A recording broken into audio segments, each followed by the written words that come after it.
Okay, well, hello, John. This is Steve Yoder. Nice to, quote, see you on Zoom. Yeah, nice to see you too. I think we've met very briefly one time many months ago, but... And maybe we would have had other opportunities if Monday, March 16, 2020 had not been such a momentous day. I know you remember that day because you probably had to go lock the door, right? Yeah, it's crazy to hear you even just say the date out loud now. It simultaneously feels like yesterday, but also a lifetime ago. Yeah, really, it's really thrown a foul ball, curve ball to you, whatever baseball analogy you want to use, because I guess for all intents and purposes, you really have not reopened the gallery to the public, have you? No, it's interesting too. We actually have an exhibition installed and on display in the gallery, but we have not reopened to the public yet. UAV students, we have a pretty robust kind of educational component to all of our exhibits, and so the students, we've been using it to kind of enhance the curriculum for certain classes, and we do virtual tours, and then a few students have kind of had the opportunity to actually see the exhibition, but that's it. No one from the public yet. Yeah. So tell us about the current exhibit that had to go virtual, a la carte. Tell us about that, including how the idea came to you. The idea, it's such an old idea, relatively speaking to myself, that I kind of don't remember exactly where it started. I remember having several conversations over the years with colleagues and friends about just the idea of food and how it's depicted in art, but also not even how it's depicted, how it's sometimes incorporated as an artistic medium. And so the show sort of took on various stages, various incarnations in my brain over the years, with some points even having, there were times where we even had like guest curators scheduled to do the show for us, but we eventually sort of settled on curating it ourselves in-house, which is how we do most of our exhibitions. And it's really just about, we typically, when we start with an exhibition, especially if it's a group exhibition, meaning lots of different artists instead of focused on just one artist, we try to come up with sort of conceptual themes and threads that sort of tie all of the work together in some way. And as we were planning out the show, we quickly became aware of the fact that it was kind of impossible to find one single thread. And as we were looking at all of these artists and finding artists that were talking about contemporary ideas using food, it quickly became obvious that sort of covers the gamut. It like permeates every part of our life. Food intersects like every single aspect of our life. And so that's actually conceptually where the a la carte title came from, was that, we're trying to sort of cover as much as possible. And so there's 37 artists from all over the world who are all talking about something completely different, but using food as that sort of conduit to have those conversations. And so we worked on the show for 2 years, and it was ready to open. We were going to open it in May, following the quarantine, and which is kind of why we were able to go ahead and install it, because at that point we were so close to the show opening, we already had most of the work there, and we just felt like even if we weren't able to open to the public, like it made sense for us to go ahead and just install it anyway, and that way we could sort of do the virtual programming from the galleries and from the exhibition, instead of having it just be a PDF with a bunch of images and call it a virtual exhibition. Like, it is a full exhibition that we installed. It's 6,000 square feet of exhibit. Yeah, well, I encourage everyone to go to the website. You've been doing a good job in social media of posting various pieces from around the museum that are in the collection, and it's just fascinating. But let's rewind the tape a bit and take us into how you came to be the curator of the Abrams Engel Institute for Visual Arts at UAB, the very first curator, the very first director of the museum. But I see that you majored in studio art at UAB. But take us forward from there, and if you want to mention the junior high school art teacher who inspired you, now would be the time to do that. It's very interesting, even though I did have a great high school art teacher named Mrs. South, but I had no interest in actually being an artist it really wasn't until I was a junior in college. I actually was an English major at UAB up until the end there. I'm an alumni of the UAB Honors Program, and so Ada Long, who was the founding director of the UHP, sort of convinced me to come to UAB, and so I really admire her so much. I wanted to be an English major because that's what she was. She was an English professor. I'll say she still has her name on the summer writing program and competition. She's a legend. She changed my life, Stephen, like in a major way. But and so, it wasn't until, I grew up in a really small town in Alabama, and the idea that you could be an artist for a living was not necessarily something I was even aware of. What town is that? It's actually Leeds, Alabama. And so it's much smaller. It's grown a lot now, but it was much smaller when I was a kid. And so it wasn't really until I was a junior, I took a drawing class at UAB, and I'd always had interest in art, and I'd always grown up sort of doodling and drawing, but it wasn't until I saw that, this is something that you can really do as a career, and it all just sort of clicked into place. And so I ended up going to the University of New Orleans to get my Master of Fine Arts, which is the terminal degree for drawing and painting. And so I had this kind of career as an artist for a decade, as a visual artist, exhibitions all over the country. I even showed in Austria once, which was really cool. Any particular medium that you specialize in? I was a painter, painted acrylic on canvas mostly, but also a fair amount of drawing, and video too. I was actually had a real interest in filmmaking when I was younger. I don't know if you know Michelle Foreman, who... Oh, yes. I was also one of Michelle's very first students. Oh, yes. She taught me everything. We're going to have to make sure Michelle watches this, and you tell her that she inspired you. She has just, the documentary filmmaking is such a wonderful specialty. Go ahead. And that's what I wanted to do. Michelle and I have stayed in touch over the years, for sure. And she had a huge impact on me. And I wanted to be a documentary filmmaker.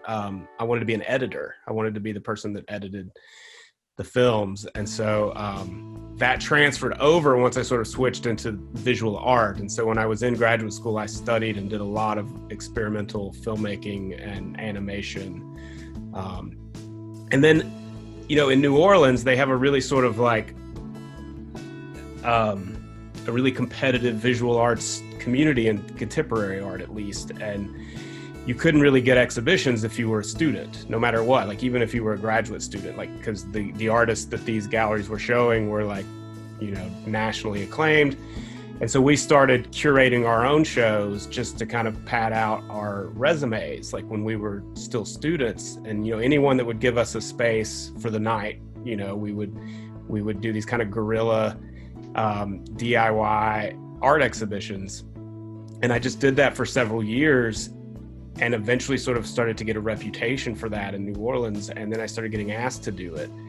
And then I had moved back to Birmingham in 2008 and was teaching in the art department as an adjunct professor. And then when Brett Levine, who was the former director of the UAB Visual Arts Gallery, I was also one of Brett's first gallery assistants when I was at UAB when they hired him. And so I had spent a number of years working with Brett, and he sort of taught me everything he knew about running a gallery. And so when he left UAB, this job opened, and I looked at the description, and it was the sort of like perfect culmination of everything that I had in my educational and like professional background. And I walked into the art department. I said, y'all, I can do this job now. And I interviewed and I got it. And I was the interim director of that space for 2 years. And then when AEIVA opened, Bob Palazzo, former dean of Cass, created the curator job for me. Well, it'll be a bittersweet day when the building housing the former Visual Arts Gallery comes down, which is going to happen. That brutalist building is going to be a flat lot. Yeah, that building, I have very mixed emotions about that building. Boy, I bet you took your share of classes in that building, did you not? I lived in that building for years, practically. Mm-hmm. Yeah. Well, let's go. I want to go backwards one step, and then I want to go forward one step from a la carte. I want to go backwards just for a minute, and I want you to tell me about the fascinating exhibit that you obviously had a hand in curating that I don't know the name of, but I'm going to share my screen. Uh-oh. And it had all the tape. Now, I know you know what I'm talking about. All the tape on the floor and the surface. It was one of the coolest things that I ever encountered. Not only for the beauty of it, but also the mechanics. Like, how the heck do you get the tape that organized? I'm trying to bring up my screen here. So we can look at it. Can you see my screen there on the right? You bet. Now tell us about that. So, and yeah, I'll back up just a little bit too. So AEIVA actually did have a founding director prior to me having the job, and her name was Lisa Tamiris Becker. And we hired her about a year after we opened. And then she had the position for maybe a year and a half, 2 years. I can't remember exactly now, but she got very unexpectedly ill and passed away. Yes. This was a project that her and I were working on together. And so this is Jessica Angel, who is an artist originally from Colombia, but now works and lives in Brooklyn, New York. And Lisa had done a small scale project with Jessica at her previous institution several years back. And it was one of the very first things she showed me when we hired Lisa. She showed me this artist and she said, "Would you be interested in us doing one of these?" And I said, "Yes, this is awesome." And so we brought Jessica down just to give a lecture because we knew that it would be one of the more ambitious projects that we had ever done. And we knew it would probably financially also be sort of an ambitious project. And so we kind of just wanted to test the waters and see if there was interest. And so we brought Jessica. She did a lecture and just sort of hung out for a few days and met AEIVA donors and people from the art department, et cetera. And Dr. Palazzo, honestly, he got so excited about the work that he sort of just immediately came back and said, "Yeah, do whatever it takes to make this happen." And so Jessica, we created this 400 level special topics course with the art department that sort of centered around this project. And the idea was that, once a week we would meet in person and sort of give this class where we contextualize Jessica's work through art history. So it's lots of lectures. Jessica also very interested in science and philosophy. And it was a really sort of interdisciplinary line of thinking that goes into these works that she's making. And so once a week, the students would have that. And we would also then sort of walk them through from the ground up the process of creating a piece as sort of monumental in scale. And then the rest of their contact hours would actually be helping Jessica create the piece. And so all that tape. it's just commercial grade adhesive vinyl, just like you would see probably if you have your name on the door of your office at UAB, it's probably the exact same material. And the reason she uses that is because at the end of the day, it's just incredibly cost effective. Like, it's very cheap material that you can get at a moment's notice. And so what you're seeing there, that is all adhesive vinyl that was hand cut with box cutters. Like, we just had little utility knives. And Jessica would sort of just stand on the floor with a laser pointer and sort of draw these shapes out on the wall with her laser pointer. And the students would be up there sort of like taping off sections and taping off the floor. And then they would cut it all by hand. and adhere it to the floor. And so she basically was an artist in residence she was at UAB for 14 weeks. She just lived here with us. And are there vestiges of that tape still left in the building? You bet there are actually.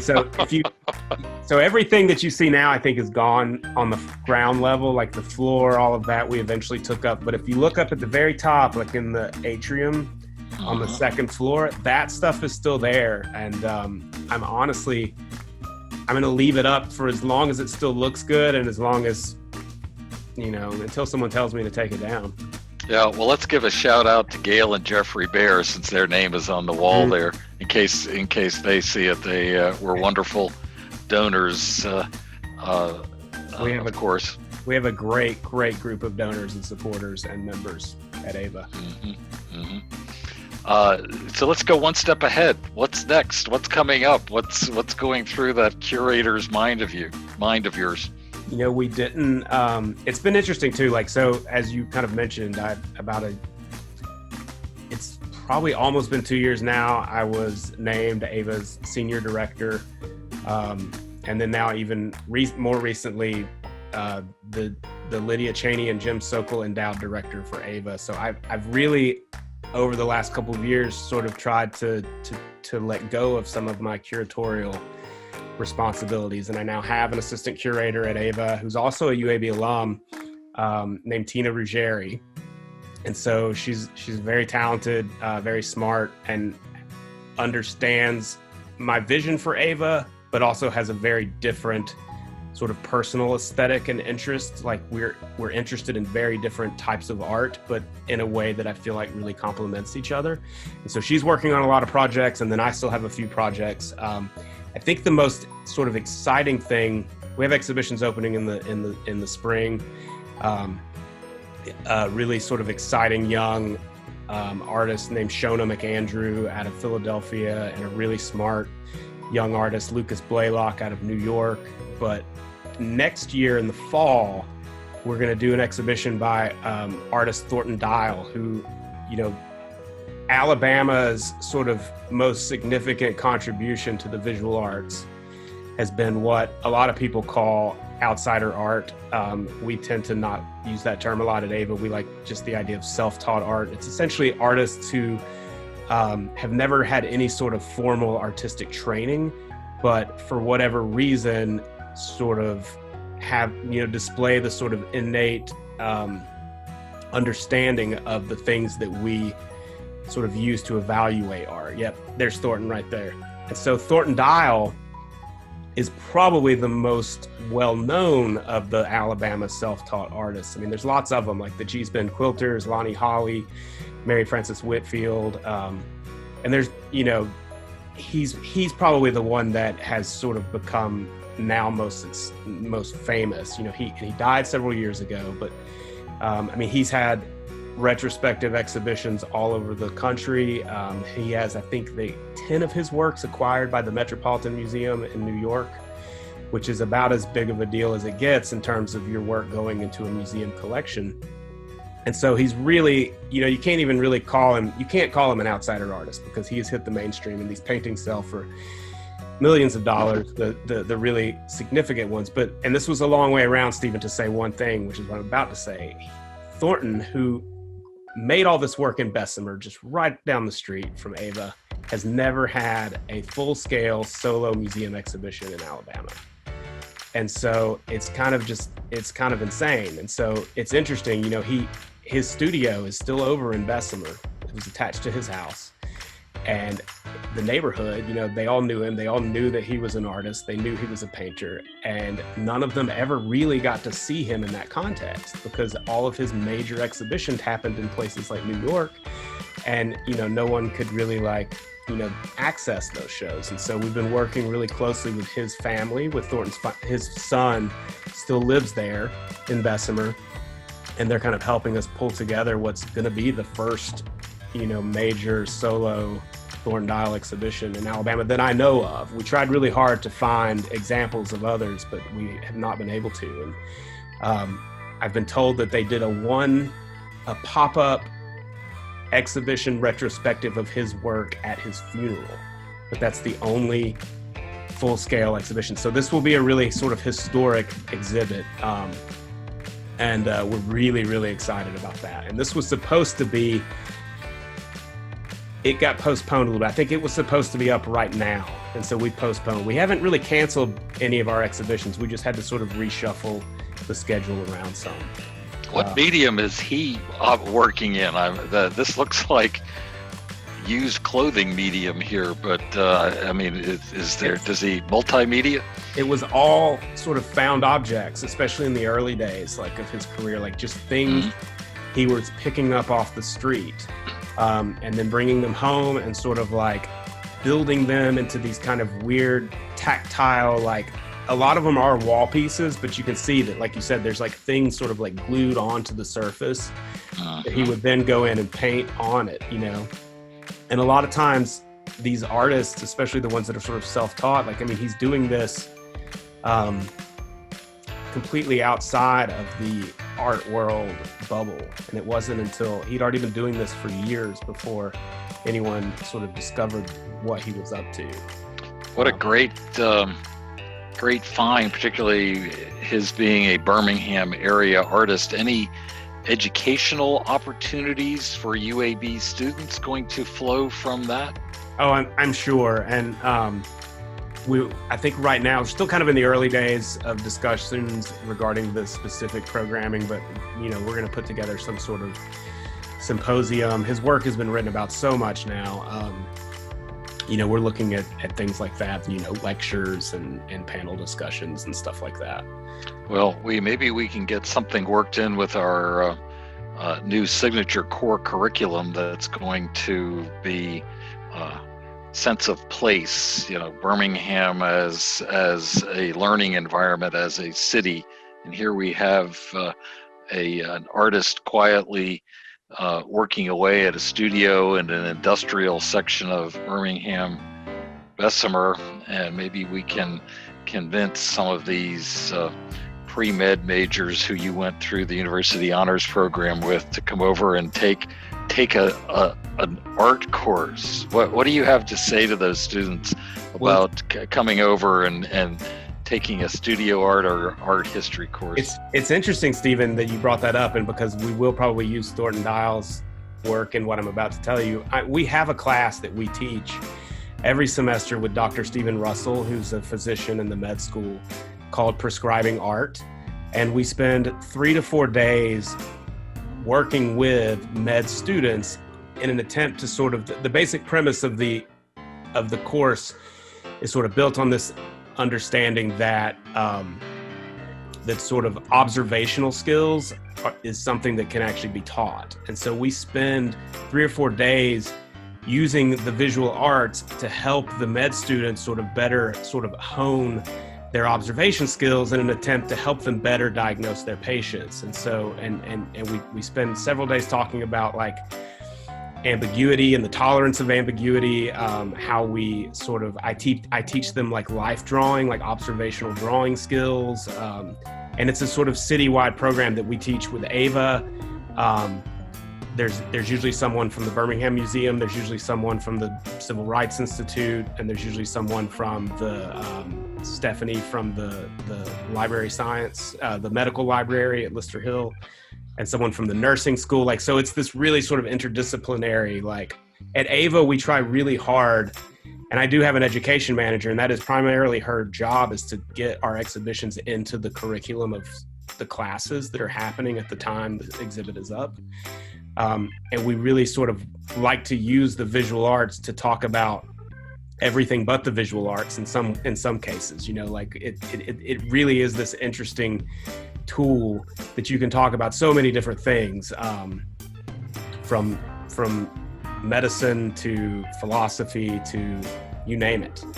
And so, you know, I definitely encourage people, even though you're not an art major, like I definitely encourage people, because we are a contemporary focused museum, which means all of our work is probably talking about something directly relevant to their lives right now. That I did not know, that the museum itself is contemporary. And by contemporary, we don't mean modern art. Well, you describe what contemporary means. No, it sounds like you already know exactly. That's great. Because a lot of people do get that confused. When people say modern art, they tend to mean contemporary art. But in fact, modern art was sort of like a specific period of time a few decades ago. But yeah, we've done 50 something exhibits at this point since we opened in 2014. And I think all but 2 have focused on contemporary artists, meaning artists who are alive and working right now.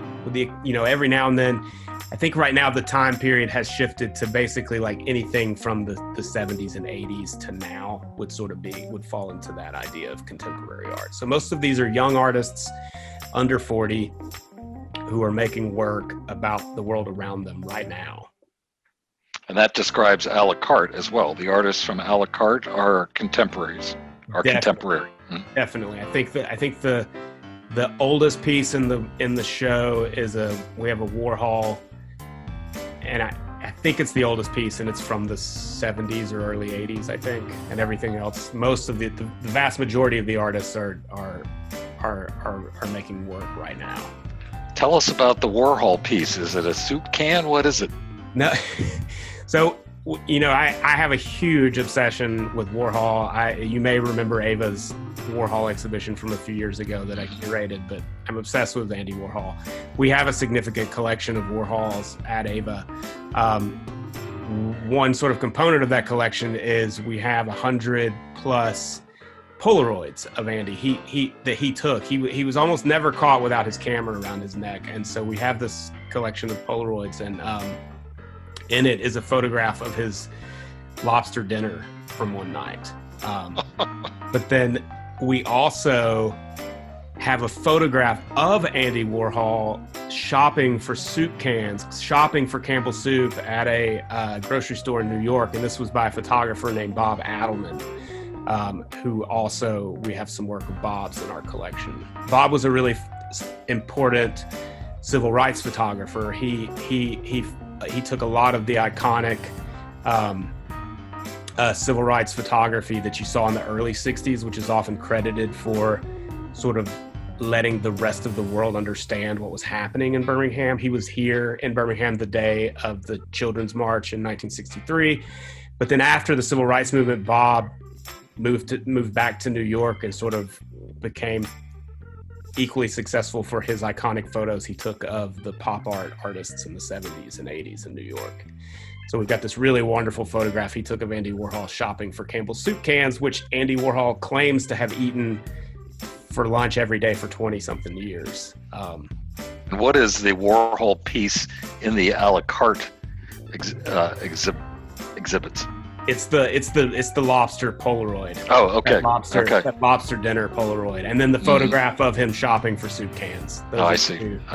Okay. Well, that is fascinating that you have a little inside look at Andy Warhol. I assume you've been to the Warhol Museum in Pittsburgh? For sure, yeah. And when we were getting ready to do AEIVA's Warhol exhibition, Dr. Palazzo and I actually went up there together and spent a day up in Pittsburgh, hanging out with the director and curator at that museum. It's a great space. Yeah.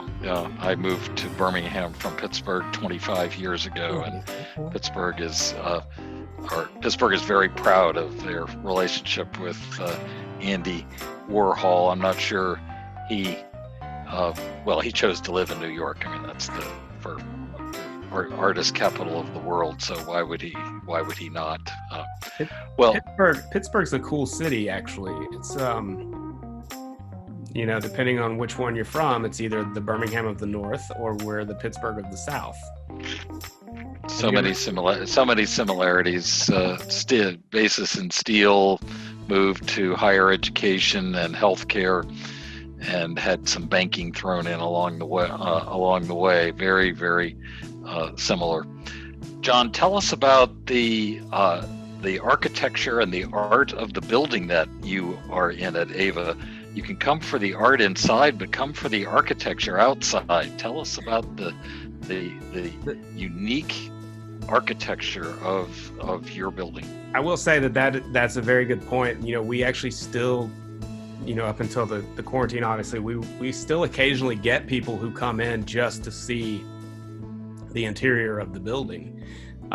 It was designed by Randall Stout, who was a protege of Frank Gehry, who's one of the most famous architects of his generation. And we're actually the last completed project by Randall before he unexpectedly passed away from cancer. I think maybe the year before or the year of our opening. And so it is a sort of significant building in terms of architecture. Like it's a legitimate. It's designed to be a statement. Some people might say, well, it doesn't fit in, and I think you would respond to that. It's not supposed to. Yeah, and I will say, I didn't have anything to do with any of the planning of AEIVA prior to opening, but it definitely was meant to make a statement, and I do feel like it's given some of the other buildings permission in a lot of ways to get a little bit bolder. The buildings that have gone up on campus since AEIVA, I do feel like they're a little different than a lot of the buildings that came before them. Yes, if you wanted to say something to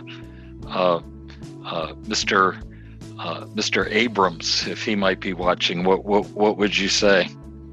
Hal and I have a great relationship, and what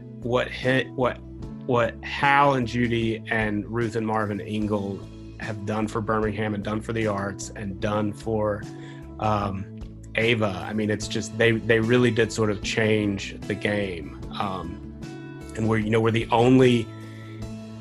only museum size institution focused solely on contemporary art in town. The BMA does a great job with their contemporary exhibitions, but it's not their primary focus, and that is the one. And it's kind of why we decided to go that route, is we felt like it's the one thing we could do that we felt like we could probably do better than anybody. Well, John, it's been a pleasure talking to you today. We covered a lot of subjects. Any parting words you'd like to make, particularly to the 200 plus employees of the Office of the Provost who perhaps have not been to AEIVA and are hoping someday to go back?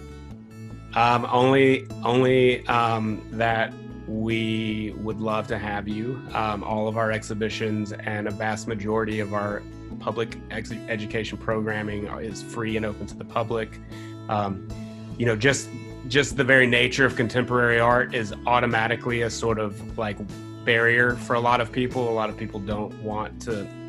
It's not even that they don't necessarily want to see contemporary art. I've often over the years noticed that some people maybe even feel like they don't belong, like that's not for them, that like it's only this kind of elitist. And anyway, we want to destroy that like with a wrecking ball. And so, we want anyone to feel like they can come in and see our exhibitions.